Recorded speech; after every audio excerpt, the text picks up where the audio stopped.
For our math lesson today, we're going to be working with the number 40. Okay, so 40 has a 4 and a 0. So when you turn your pages, at the top of the page it looks like this. It says 44A. And 40 is 4 and a 0 together. So it's one of our friendly tens. So you're going to use your pencil and say 40. 40. Okay. 40. Down, over, down for a 4. 40. How do I write 40? Just like this. A 4 and a 0 right next to each other is 40. 4, 0, 40. Okay, so there's traced, then you write by yourself, So you have 4 40s there. Okay, I'm going to read our number sentence to you, our word problem. It says the children in room 3 have 2 tennis balls, so I'm going to circle that 2. You can circle it too.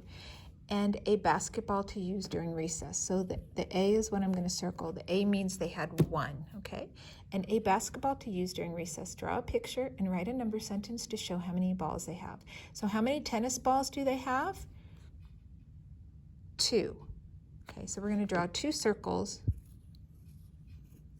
Okay, 1, 2.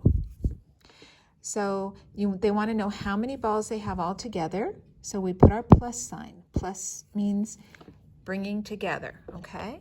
So they have a basketball. So we're going to make a circle to show that they have another ball, which is a basketball.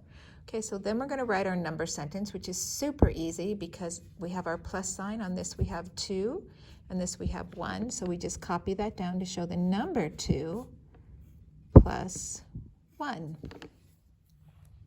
Okay. Then, how many balls do they have all together? So we just count. 1, 2, 3. So 2 plus 1 equals 3. Okay? Now, for the next one, I need you to find a red crayon. So go ahead and look in your crayon box and find a red crayon. We're going to be comparing length right here. Okay? So let me see. Okay, I found my red crayon. So red crayon. Okay? It says, trace the longest line segment with a red crayon. So a line segment will have a dot at either end of it like that. So which one of these is the longest? Can you look and see? You've got this one, this one, this one, this one, and this one. We're comparing on which one looks like the longest to you. If you chose this one, you're absolutely right. So then you're going to take your crayon and trace that line segment right there, okay? Now I need you to find a yellow crayon. So go ahead, find that yellow crayon. Mine is really, really short like this, okay?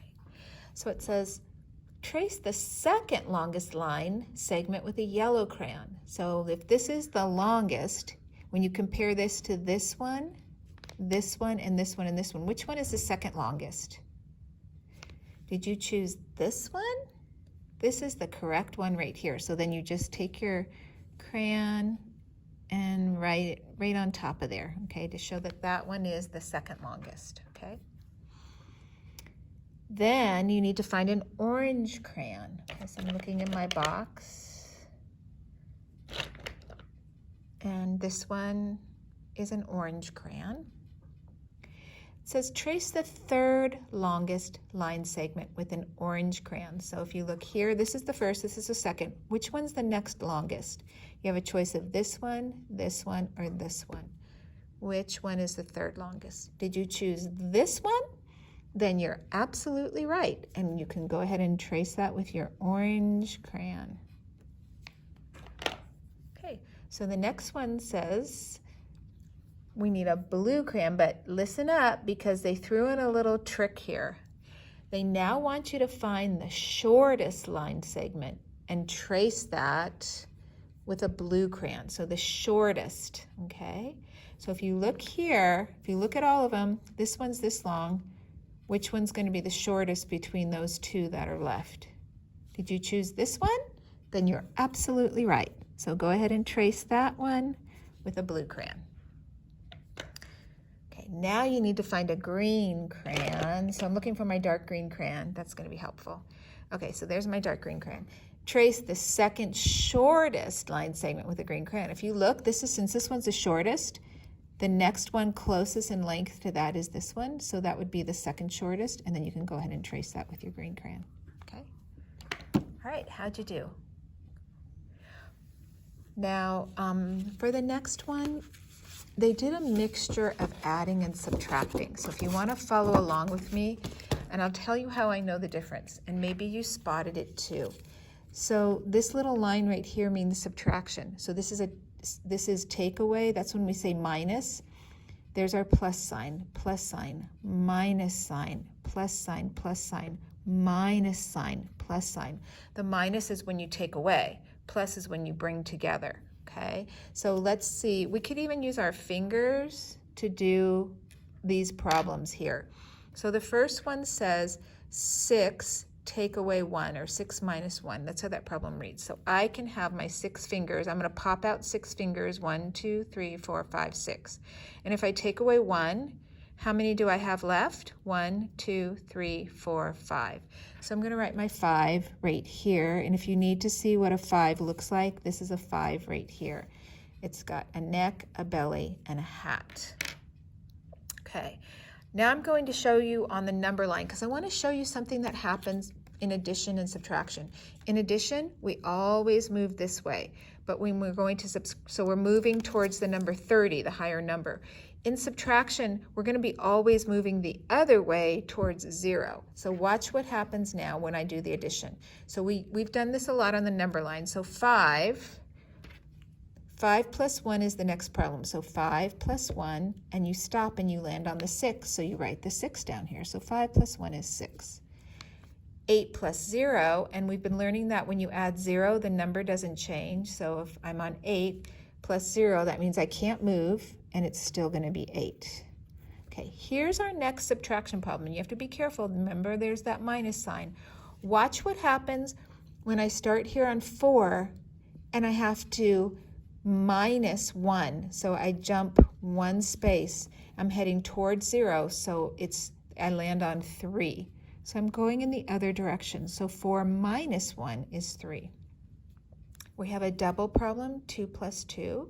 So my finger's on the 2, and I'm going to jump 2 spaces, okay? 1, 2, and I land on the 4. Okay, so 2 plus 2 is 4. 3 plus 0. If you apply the 0 rule, then when you add 0 to a number, it doesn't change. 3 plus 0 is 3, but you can also do it on the number line. If you're on 3 and it's plus 0, that means you can't even move. You don't move at all. So 3 plus 0 is 3. Okay. Now the next problem, 9 minus 1. So pay attention to that little line. That's a minus sign, so you're taking away. So you start on the 9 right here, minus 1, so that means you're jumping 1 space that way towards the 0. You're going to be landing on the 8. So 9 minus 1 is 8. And now you're going to do 8 plus 1. So you start at the 8 and you jump 1 space and you land on the 9.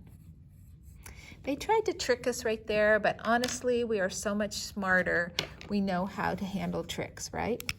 Okay, so go ahead and give yourself your well-earned exit ticket. Okay, and both of these go back into our calendar math book.